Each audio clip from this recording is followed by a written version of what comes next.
Okay, let's unpack this for you. We are diving deep into a topic that, at first glance, might sound a little niche. It does. But it carries this colossal legal and financial weight, especially for anyone managing property in the Pacific Northwest. We're talking about commercial deck inspections in Vancouver. And it is a very high-stakes topic, specifically because the focus here is on shared multi-unit structures. So think, strata complexes, big condo buildings, commercial plazas. Right. Our mission today is to go beyond just the basics. The sources we've got really detail the professional why and the how behind transforming what are, frankly, complex compliance checks into actionable maintenance plans that are, future-proof. Exactly. The big picture here is that a commercial or a strata deck, it's just fundamentally different from a big backyard deck at someone's house. Totally different. It's a shared asset, and it carries major legal, financial, and, of course, safety responsibilities for dozens, maybe even hundreds of people. So we really need to understand why an annual inspection is considered absolutely essential in Vancouver's specific climate and, I guess, its regulatory environment. Well, the climate context, that's really the relentless antagonist in this whole story. A good way to put it. Vancouver's rain is consistent. It's persistent. You combine that with the fluctuating freeze-thaw cycles we get, plus the high foot traffic these decks always endure. And you've created this perfect environmental accelerator for decay. It just rapidly stresses the waterproofing membranes and speeds up any structural degradation. So if you're managing a property here, you're not just fighting time, you're fighting constant, relentless moisture trying to get in. You are. And that's why a commercial deck inspection is so much more stringent than, say, a home check. I mean, we define it as a professional assessment of the deck structure, its waterproofing, its safety features, and critically, its building code compliance. For all those types of properties you mentioned. Exactly. Commercial, strata, multifamily, anything with public access. And it has to be documentation driven. It has to be explicitly aligned with modern building codes and, frankly, corporate risk management standards. That sets the stage perfectly. Right. So let's start with that central tension, the big question. Why are these inspections, as the sources say, essential, not optional? Right. The material draws this really powerful contrast around liability, and that's what you, the property manager or strata council member, really need to hone in on. The liability difference is, it's stark. It really is. Think about a typical residential deck. Okay. The occupancy risk is low, usage is pretty limited to one family, and the liability exposure it's contained. You can probably get away with an inspection every 2, maybe 3 years. But then you shift that focus. You look at a strata complex, a multi-story condo, or a busy retail plaza with decks. And instantly, everything changes. The occupancy risk is high, the usage is continuous, and the liability exposure is significant because it's common property. It's everyone's problem. It is. The sources strongly recommend an annual inspection for these assets. And this isn't just about good practice, it's fast becoming a legal and insurance necessity. So that annual check is really the minimum defense line. Why is that so crucial for the owners and the strata councils themselves? Because they are explicitly legally responsible for common property safety. Professional inspection services, they reduce that shared liability, and maybe more practically, they satisfy insurance expectations. Oh, the insuranting. We're seeing insurers now demanding formal inspection records. It's part of their due diligence. If you can't provide current professional documentation, you're exposing the entire corporation to massive risk. It's interesting that the goal isn't just to find the problem, but to protect the capital assets. I mean, these decks have to adhere to much stricter commercial codes than a private home. Oh, absolutely. Things like load-bearing requirements, mandatory guard heights, those are totally non-negotiable. Exactly. We're talking higher stress loads, often more complex construction, especially when they're built over living spaces. The ultimate goal of this whole proactive approach, the real strategic objective, is cost control. Cost control. By identifying issues early, when they're just minor leaks or small bits of rot, you prevent catastrophic failures. You prevent those emergency repairs that always lead to huge scope creep and budget overruns. So it's not just a compliance checkbox, it's an informed budgeting tool. And it's designed specifically to prevent that number one financial killer, which the sources highlight again and again, water damage. Precisely. An inspection report gives you clarity, it gives you a detailed risk assessment, and critically, a roadmap for maintenance. It completely shifts the conversation from, oh no, how much will this cost after a failure, Right. to How much should we budget now to prevent that failure from ever happening? Okay, so if that's the high stakes why, let's get tactical. Yeah. Let's look at the physical reality. What are these professionals actually hunting for when they go beneath the surface? Yeah. I mean, this is not the quick look over your building manager gives. I know. Let's dive into what the sources call the 3 pillars of evaluation. Okay, so pillar 1 is structural integrity. This is the bedrock of the entire asset. Inspectors are assessing every single load-bearing component, the joists, the beams, the posts, and the critical connections, especially the ledger board. Okay, tell us more about the ledger board. Why is that one component so, I guess, terrifying for property managers? Because the ledger is what anchors the entire deck to the building itself. If water gets behind the flashing or the membrane right there, that rot starts where it's completely invisible. Between the deck and the wall. Exactly. And a failing ledger compromises the entire deck. So inspectors check all those connections and fasteners. They're looking for any sign of rot, sagging, any movement at all that signals a load-bearing problem. That's the real hidden danger, isn't it? The deck can look pristine on top, but the structural anchor is just crumbling away out of sight. It is. Which leads us perfectly to pillar 2. Waterproofing and drainage. This is the frontline fight against the Vancouver rain. Right. Correct. So the inspection focuses heavily on the system designed to keep water out. They're evaluating the membrane itself, whether it's vinyl, liquid applied, whatever it is, looking at seams for lifts or tears, checking flashing at walls and doors. Those are the most common intrusion points.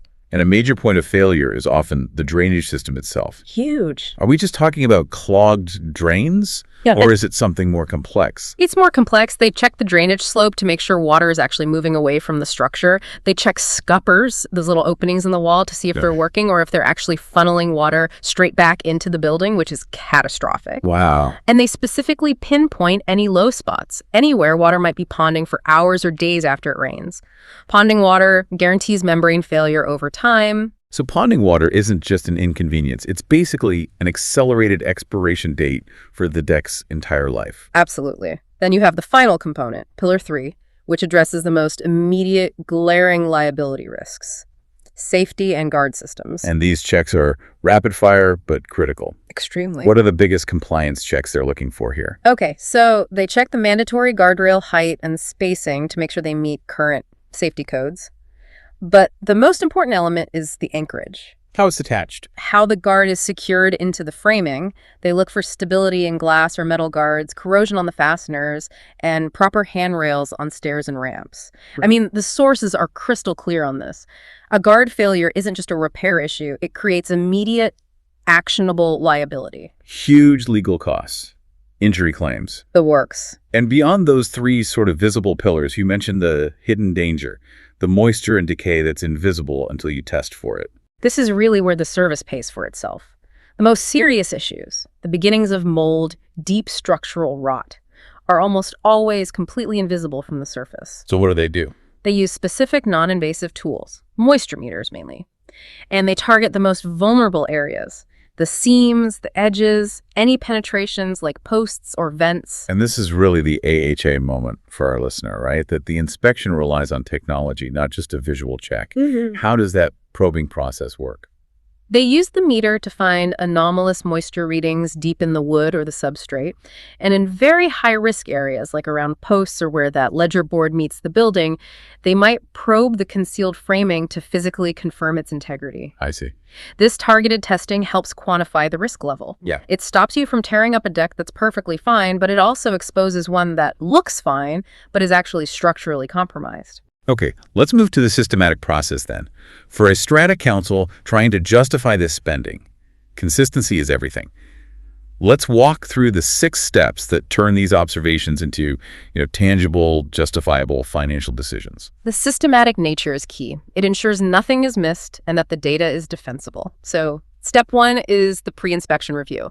They don't just show up blind. Okay, what does that involve? They identify the deck's historical use, they review past maintenance records, confirm any current user complaints, and this is critical for Strata. They confirm ownership and maintenance responsibilities. Who pays for what? That early administrative review must save a ton of time and arguments down the road. It does. Step 2 is the initial surface assessment, just checking the visible membranes, coatings, boards for any obvious degradation.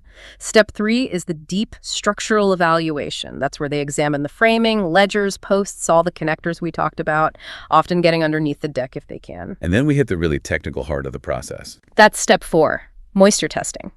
This involves systematic meter testing at all the vulnerable seams and probing any concealed framing where they suspect water might be getting in. Okay.